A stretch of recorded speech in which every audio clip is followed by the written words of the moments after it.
दोस्तों, क्या इटली में रोके गए कुछ भारतीय जहाज भारत के सबसे बड़े चाबहार पोर्ट प्रोजेक्ट को डुबो सकते हैं?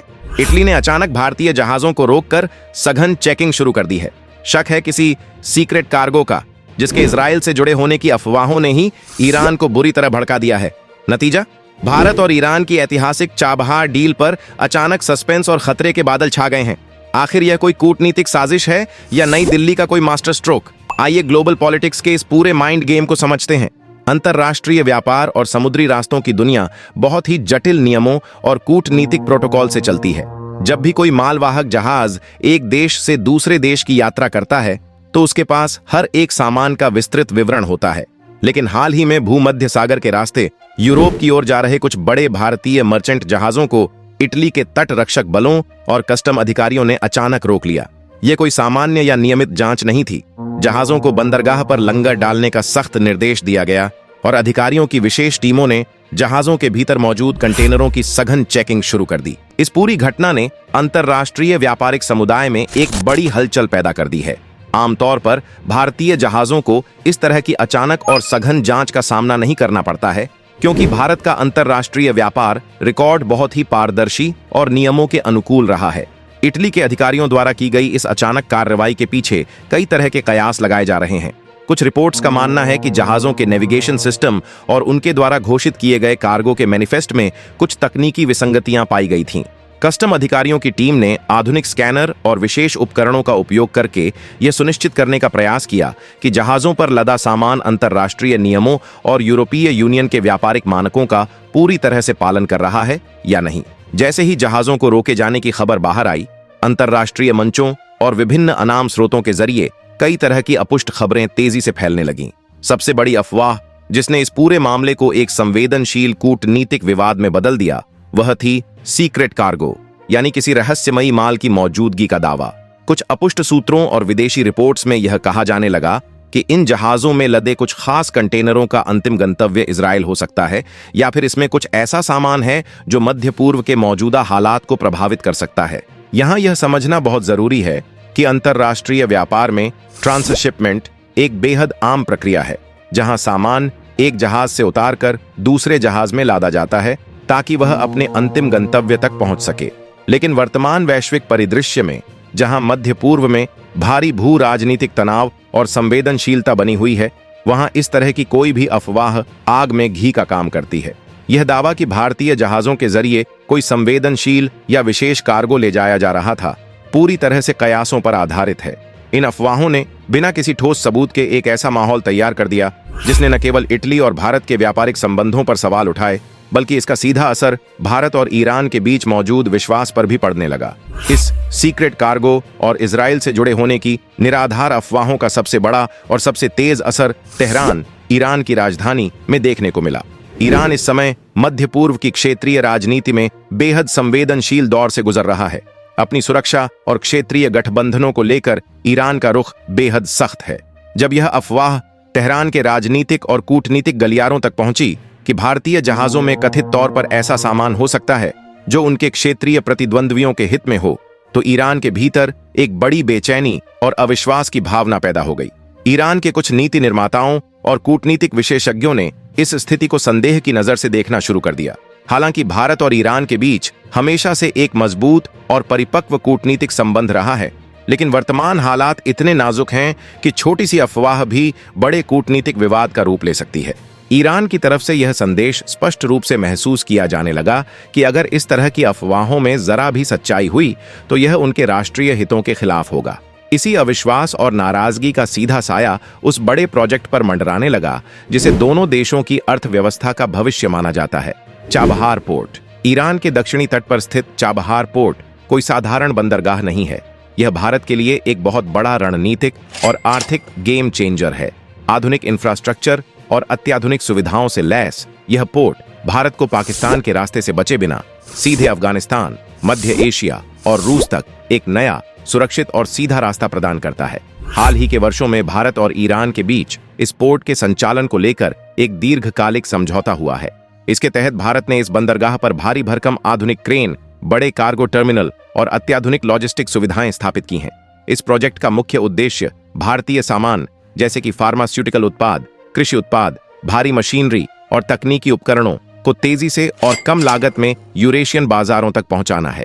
International north south transport corridor के लिए चाबहार एक बहुत ही महत्वपूर्ण कड़ी है। इस आधुनिक व्यापारिक मार्ग के जरिए माल ढुलाई का समय और लागत दोनों काफी कम हो जाते हैं, जो भारतीय निर्यातकों के लिए एक बहुत बड़ा वरदान है। लेकिन इटली में घटी इस घटना और उसके बाद उड़ी अफवाहों ने अचानक इस आधुनिक इंफ्रास्ट्रक्चर प्रोजेक्ट के सुचारू संचालन पर सवालिया निशान लगा दिए हैं। अगर ईरान का भारत पर से यह कूटनीतिक विश्वास डगमगाता है तो इस पूरे आधुनिक व्यापारिक नेटवर्क को एक बड़ा झटका लग सकता है। इस पूरे विवाद को केवल भारत, इटली और ईरान के नजरिए से देखना काफी नहीं होगा। हमें वर्तमान ग्लोबल सप्लाई चेन की जटिलताओं को भी समझना होगा। हाल के समय में लाल सागर और स्वेज नहर के आसपास सुरक्षा चुनौतियां काफी बढ़ गई हैं। इसके कारण दुनिया भर की बड़ी शिपिंग कंपनियों को अपने मालवाहक जहाजों का रास्ता बदलना पड़ रहा है। रास्ते बदलने के कारण जहाजों को यूरोप और अन्य गंतव्यों तक पहुंचने में अधिक समय लग रहा है और परिवहन की लागत भी बेतहाशा बढ़ गई है। ऐसे में इटली सहित कई यूरोपीय देश अपने समुद्री तटों और बंदरगाहों पर अतिरिक्त सतर्कता बरत रहे हैं। यूरोपियन यूनियन के सख्त व्यापारिक नियमों और कस्टम जांच के नए प्रोटोकॉल के तहत अब बंदरगाहों पर कार्गो की जांच पहले से कहीं अधिक कठोर हो गई है। इटली द्वारा भारतीय जहाजों को रोका जाना इसी बढ़ी हुई सतर्कता और अंतर्राष्ट्रीय नियमों के कड़े अनुपालन का एक हिस्सा भी हो सकता है। जब लॉजिस्टिक नेटवर्क इतने दबाव में काम कर रहा हो तो दस्तावेजों में मामूली सी भी विसंगति गहरी जांच का कारण बन जाती है। जैसे ही यह पूरा मामला तूल पकड़ने लगा, नई दिल्ली ने अपनी जानी मानी साइलेंट डिप्लोमेसी का शानदार इस्तेमाल शुरू कर दिया। भारत का विदेश मंत्रालय ऐसे संवेदनशील मामलों में कभी भी जल्दबाजी या आक्रामकता में कोई बयान नहीं देता। इसके बजाय भारतीय कूटनीतिज्ञों ने इटली के अधिकारियों के साथ सीधे, स्पष्ट और उच्च स्तरीय संपर्क स्थापित किया। भारतीय अधिकारियों ने इटली को जहाजों के पूरे कार्गो मैनिफेस्ट, उनके प्रस्थान बिंदु और उनके अंतिम गंतव्य के सभी प्रामाणिक दस्तावेज सौंपे। इसके साथ ही भारत ने ईरान के साथ भी अपने कूटनीतिक चैनलों को तुरंत सक्रिय कर दिया। तेहरान में मौजूद भारतीय दूतावास ने ईरानी अधिकारियों के साथ कई दौर की बातचीत की और उन्हें स्पष्ट रूप से यह विश्वास दिलाया कि भारत की नीतियां और व्यापारिक गतिविधियां पूरी तरह से पारदर्शी हैं। यह कूटनीतिक माइंड गेम बहुत ही नपातुला था। एक तरफ भारत को इटली और यूरोपीय यूनियन के सामने अपनी व्यापारिक साख को बचाना था, तो दूसरी तरफ ईरान के साथ अपने गहरे और महत्वपूर्ण रणनीतिक संबंधों को अफवाहों की भेंट चढ़ने से रोकना था। भारत ने दोनों मोर्चों पर बहुत ही सूझबूझ से काम लिया, ये सुनिश्चित करते हुए कि कोई भी तीसरा पक्ष इस स्थिति का गलत फायदा न उठा सके। इस मामले में इटली के नजरिए को समझना भी बेहद महत्वपूर्ण है। इटली यूरोपीय यूनियन का एक प्रमुख सदस्य है और भूमध्य सागर में एक बहुत ही महत्वपूर्ण रणनीतिक स्थिति रखता है। यूरोपीय यूनियन ने हाल ही में आयात, निर्यात और ट्रांजिट कार्गो को लेकर अपने कस्टम नियमों और सुरक्षा प्रोटोकॉल को काफी सख्त कर दिया है। इटली के अधिकारियों का मुख्य उद्देश्य यह सुनिश्चित करना था कि उनके बंदरगाहों से गुजरने वाला कोई भी कार्गो, चाहे वह किसी भी देश का हो, यूरोपीय मानकों के अनुरूप हो। उनके लिए यह एक नियमित सुरक्षा प्रक्रिया का हिस्सा था, जो कुछ विशिष्ट सूचनाओं या रैंडम चेकिंग के आधार पर शुरू की गई थी। इटली का किसी भी तरह से भारतीय व्यापार को जानबूझकर बाधित करने या द्विपक्षीय संबंधों में खटास पैदा करने का कोई सीधा इरादा नहीं था। जैसे ही भारतीय दूतावास ने आवश्यक स्पष्टीकरण और कागजात उपलब्ध कराए, इटली के अधिकारियों ने नियमों के तहत अपनी जांच प्रक्रिया को पूरी पेशेवर तरीके से आगे बढ़ाया। इससे यह स्पष्ट होता है कि अंतर्राष्ट्रीय व्यापार में नियमों का पालन और कूटनीतिक संचार ही सबसे बड़ा हथियार होता है। जब भी इस तरह की घटनाएं होती हैं, तो अंतर्राष्ट्रीय राजनीति के विशेषज्ञ तुरंत इसे किसी बड़ी साजिश के चश्मे से देखने लगते हैं। कुछ लोगों का मानना है कि यह भारत की बढ़ती आर्थिक ताकत और ग्लोबल साउथ के एक बड़े नेता के रूप में उभरने की छवि को धूमिल करने का एक प्रयास हो सकता है। ऐसे समय में जब भारत चाबहार पोर्ट के जरिए मध्य एशिया में अपनी बहुत मजबूत पकड़ बना रहा है, कुछ प्रतिस्पर्धी देश या गुट यह नहीं चाहते कि भारत का यह प्रोजेक्ट सफल हो। इसलिए कुछ विश्लेषकों का यह भी मानना है कि जहाजों को रोके जाने और उसके सीक्रेट कार्गो की अफवाहों को जानबूझकर हवा दी गई, ताकि भारत और ईरान के बीच गलतफहमी पैदा की जा सके। अंतर्राष्ट्रीय राजनीति में इस तरह के इंफॉर्मेशन वॉरफेयर यानी सूचनाओं का युद्ध बहुत आम हो गया है। एक गलत जानकारी या आधी अधूरी सच्चाई पूरे के पूरे द्विपक्षीय संबंधों और बड़े व्यापारिक प्रोजेक्ट्स को खतरे में डाल सकती है। हालांकि भारत का मजबूत कूटनीतिक ढांचा ऐसी किसी भी साजिश को नाकाम करने में पूरी तरह से सक्षम है। इस घटना ने सिर्फ राजनीतिक हलकों में ही नहीं, बल्कि भारतीय व्यापार जगत में भी एक बड़ी चिंता पैदा कर दी है। जो निर्यातक यूरोप और मध्य पूर्व के लिए अपना माल भेजते हैं, उनके लिए समयबद्ध डिलीवरी बहुत महत्वपूर्ण होती है।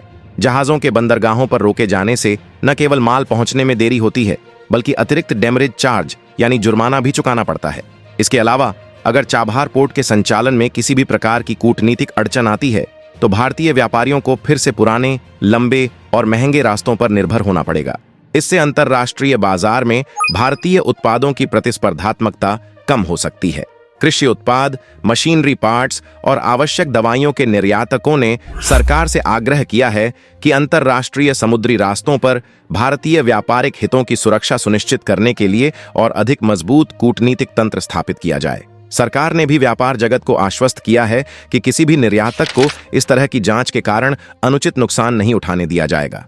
चाबहार पोर्ट का विवाद और इटली में हुई यह घटना भारत और ईरान के संबंधों के लिए एक तरह का स्ट्रेस टेस्ट साबित हुई है। भारत ने हमेशा ईरान को अपनी विस्तारित पड़ोस नीति का एक बहुत अहम हिस्सा माना है।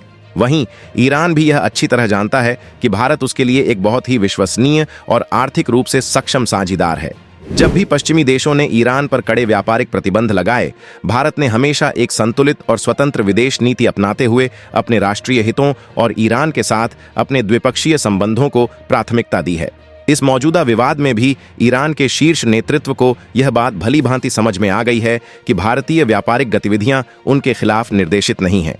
अफवाहों का बवंडर भले ही कितना ही तेज क्यों न हो, लेकिन कूटनीतिक परिपक्वता और आपसी संवाद ने इस गलतफहमी को दूर करने में एक बहुत बड़ी भूमिका निभाई है।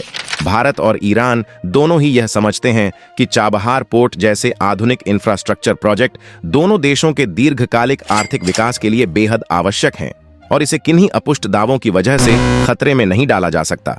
यह पूरी घटना साफ सिखाती है कि आज की कूटनीति सिर्फ दूतावासों के बंद कमरों में नहीं, बल्कि सप्लाई चेन और समंदर की लहरों पर भी लड़ी जाती है। भविष्य में ऐसी व्यापारिक बाधाओं से बचने के लिए भारत को अपनी समुद्री कूटनीति को और धारदार बनाना होगा।